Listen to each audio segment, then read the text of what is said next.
야곱은 계속해서 위기를 맞습니다. 이번에는 그가 두려워하는 형 에서를 만나야 하는 일이 눈앞에 있습니다.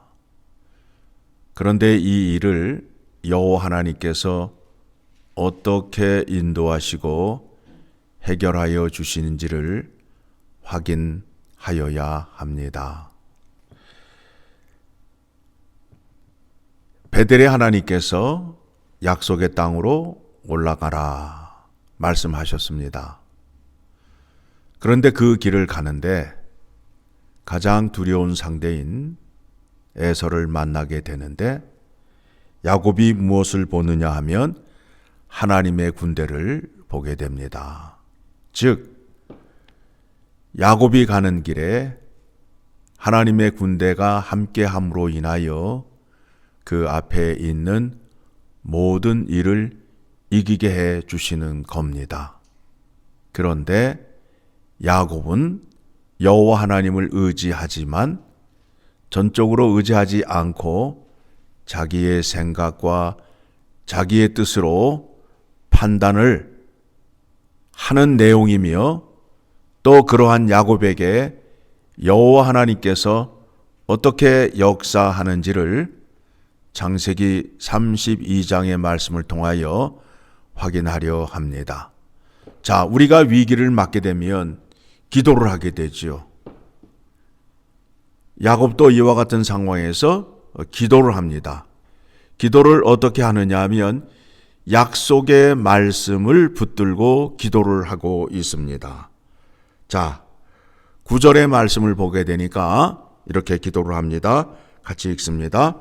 야곱이 또 이르되 내 조부 아브라함의 하나님 내 아버지 이삭의 하나님 여호와여 주께서 전에 내게 명령하시기를 내 고향 내 족속에게로 돌아가라 내가 내게 은혜를 베풀리라 하셨나이다. 이 약속의 말씀을 붙들고 기도를 합니다. 그러면서 내가 에서를 만나게 되면 에서가 나를 쳐서 내 처자식과 나의 생명에 위협을 받게 됩니다. 그런데 12절 시작 주께서 말씀하시기를 내가 반드시 내게 은혜를 베풀어 내 씨로 바다에 셀 수 없는 모래와 같이 많게 하리라 하셨나이다.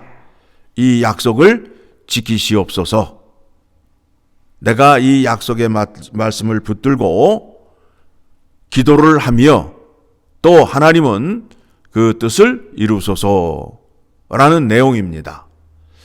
자, 그런데 13절 이후의 말씀을 보게 되면 이제 이 문제를 어떻게 해결하려고 하느냐 하면 자기의 생각으로 에서에게 양떼, 소떼, 낙타를 주면은 형 에서가 마음을 돌릴 것이라 생각을 하고 두 떼로 나눕니다. 두 떼를 나누는 이유가 뭐냐면 한 떼를 빼앗기게 되면 한 떼는 자기 것이 될 것이라 생각을 한 것입니다.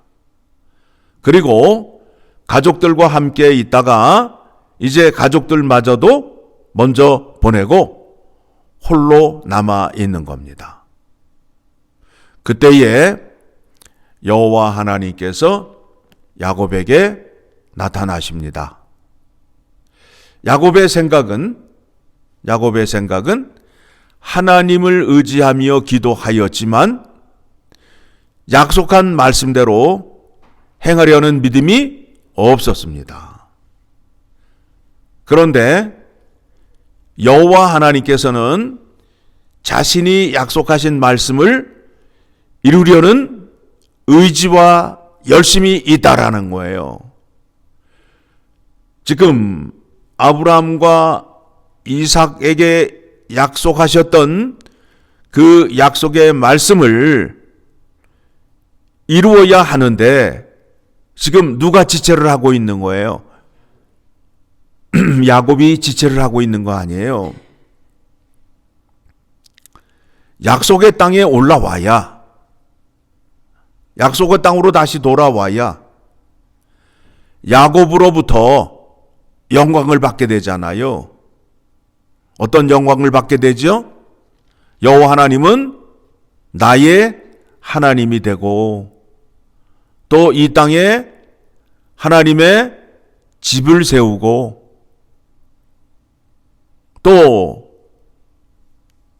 나의 소득의 10의 1을 하나님께 드리겠다는 야곱의 서원을 받아야 되는 거 아니에요? 누가?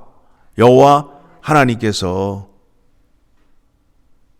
그러니까 하나님께서는 그 일을 이루시기 위하여 야곱을 어떻게 해서든지 약속의 땅 베델로 돌아오게 하셔야 합니다. 그런데 야곱이 지금 딴 생각을 하고 있어요. 그러니까 그 밤에 찾아가서 어떻게 했어요? 야곱의 허벅지를, 환도뼈를 치게 된 겁니다. 환도뼈를 침으로 인하여 야곱이 어떻게 되었다고요? 다리를 절게 되었어요. 다리를 절게 되었어요. 항복을 받아내었어요. 그리고 하나님의 뜻을 이루려 하시는 겁니다.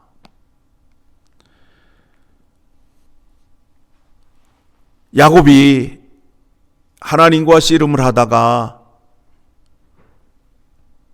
환도뼈가 부러짐으로 인하여 다리를 절게 됨으로 인하여 이제 어떻게 되었어요? 하나님을 의지할 수밖에 없게 되었잖아요. 그래서 이제 어떻게 해요? 나에게 축복을 해주시지 아니하면 가실 수 없나이다 하고 붙잡고 늘어진 거예요. 그 밤에 씨름을 하면서 은혜를 간구하였는데 날이 살 때까지 그와 같이 기도를 하였다라는 겁니다. 자, 24절부터 말씀 보도록 하겠습니다. 야곱이 홀로 남았더니 어떤 사람이 날이 새도록 야곱과 씨름하다가 자기가 야곱을 이기지 못함을 보고 그가 야곱의 허벅지 관절을 치매 야곱의 허벅지 관절이 그 사람과 씨름할 때에 어긋났더라. 그가 이르되 날이 새려하니 나로 가게 하라. 야곱이 이르되 당신이 내게 축복하지 아니하면 가게 하지 아니하겠나이다. 그랬더니 그 축복을 받은 증거로 이제 이름이 바뀌게 되지요. 27절 시작. 그 사람이 그에게 이르되 네 이름이 무엇이냐? 그가 이르되 야곱이니이다. 그가 이르되 내 이름을 다시는 야곱이라 부를 것이 아니요 이스라엘이라 부를 것이니 이는 네가 하나님과 및 사람들과 겨루어 이겼음이니라. 이름이 바뀌어요. 이름이 뭘로 바뀌죠? 이스라엘로 바뀌게 됩니다. 자, 야곱의 이름의 뜻은 뭐예요? 훔친 자, 뒤꿈치를 잡은 자, 즉 사기꾼이라는 뜻이에요. 그런데 이 사건을 통해서 이름이 바뀌어요. 이스라엘로 바뀌는데 이스라엘의 뜻은 뭐예요? 하나님과 겨루어 이겼다라는 뜻이에요. 그런데 이 이름을 어디에서 부름을 받게 되느냐 하면 약속의 땅 베델에 올라갔을 때에 이 이름을 부르게 되는 거예요. 뒷장에 나오게 됩니다. 뒷장에 이제 나오게 되는데 그래서 야곱의 12아들이 있잖아요. 12아들이 있는데 왜 베냐민 지파, 베냐민 족속이라고 주장하는 이유가 뭐예요? 사울이라는 청년이 자기를 자랑할 때에 나는 히브리 사람이요 이스라엘 사람이요 베냐민 지파요 라고 자랑을 하잖아요. 왜 베냐민 지파를 자랑할까요? 왜 그런가 하면 아버지의 신분이 다른 거예요. 요새까지는 아버지의 이름이 야곱이었어요. 그런데 이름이 이스라엘로 바뀐 이후에 태어난 자식이 누구라고요? 막내 베냐민이에요. 그래서 베냐민 지파 사람들이 뭐라고 말하느냐 하면 우리 아버지가 니네 아버지하고 신분이 다르다 이거예요. 예. 니네 아버지는 약탈자 사기꾼이었지만 우리 아버지는 하나님을 이긴 자이다. 그래서 베냐민 지파 하는 이유가 바로 거기에 있어요.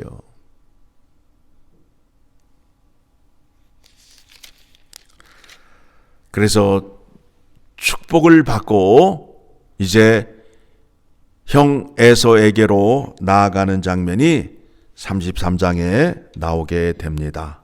자, 여호와 하나님께서 약속을 하셨습니다. 그 약속을 이루기 위하여 야곱에게 함께 하는데 하나님의 군대가 함께하고 있습니다.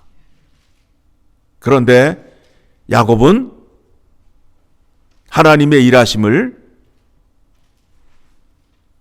정확하게 알지 못함으로 인하여 자기의 생각으로 판단을 하려 해요. 그때에 여호와 하나님께서 약속하신 말씀을 이루려 하는 의지와 열심을 여러분이 오늘 말씀을 통하여 확인하셔야 돼요.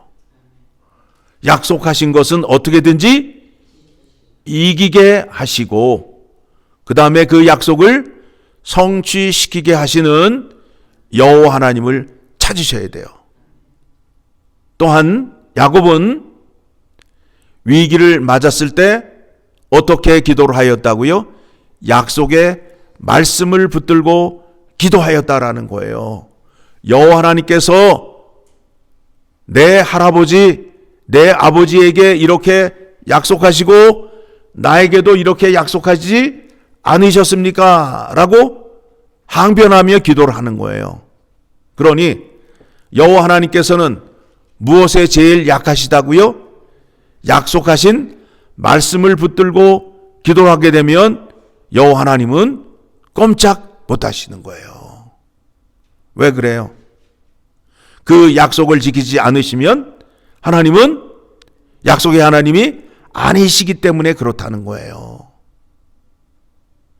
그래서 우리가 기도할 때에 무엇을 붙잡아야 된다고요?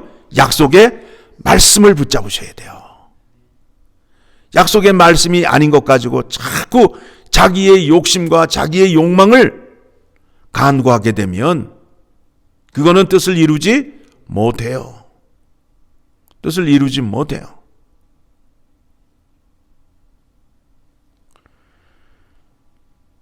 오늘 말씀 통해서 내게도 이와 같이 은혜를 베풀어 주심을 믿으시고 약속의 말씀을 붙잡고 나아가 기도하는 여러분 되시기를 간절히 소망합니다.